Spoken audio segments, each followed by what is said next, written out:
তাই তুমি এখনই এখান থেকে চলে যাও। তখন সুমচি রেগে সেখান থেকে চলে যায়। লিজা জেলাস হয়ে চাম্মুকে বলে, আমার কাছে এই মেয়েটার উদ্দেশ্য ঠিক মনে হচ্ছে না। চাম্মু বলে, কিন্তু আমার দৃষ্টিতে সে কেবলই আমার ছোট বোন। লিজা বিশ্বাস করতে চায় না। তখন চাম্মু বলে, আমি আমার স্ত্রীকে কিভাবে প্রমাণ দেখাবো?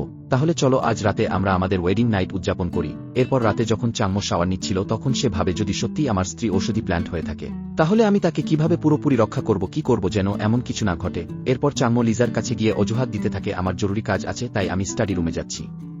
লিজা বলে, না তুমি এভাবে যেতে পারবে না, অন্তত কিছু ভালোবাসা দিয়ে যাও। তখন তারা একে অপরকে চুম্বন করে। পরবর্তী দৃশ্যে দেখা যায় চাম্মু অফিসে বসে গত রাতে হওয়া চুম্বন নিয়ে ভাবতে থাকে। তখন তার অ্যাসিস্ট্যান্ট কিছু তথ্য নিয়ে আসে আর বলে, আমি পাহাড়ের কাছে ওই গ্রামের ব্যাপারে জানতে পেরেছি, সেখানে লিজা নামের কোনো মেয়ে থাকে না। মিস লিজা আপনাকে মিথ্যা বলেছে। আমি আরও শুনেছি ওই পাহাড় ইম্পোর্টালস থাকে, গ্রামের সবাই এই কথা জানে, তাই কেউ সেখানে যায় না, কেউ তাদের শান্তি বানতে। চাম্মু বুঝতে পারে, আমি তো দুইবার লিজাকে ওই পাহাড়েই দেখেছি, হয়তো সত্যিই সে ওই ইম্পোর্টাল ওষুধি প্ল্যান্ট।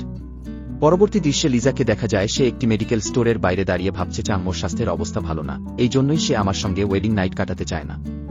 সম্পূর্ণ মুভিটি দেখতে চ্যানেলের বায়োতে ইউটিউবের লিংক দেয়া আছে।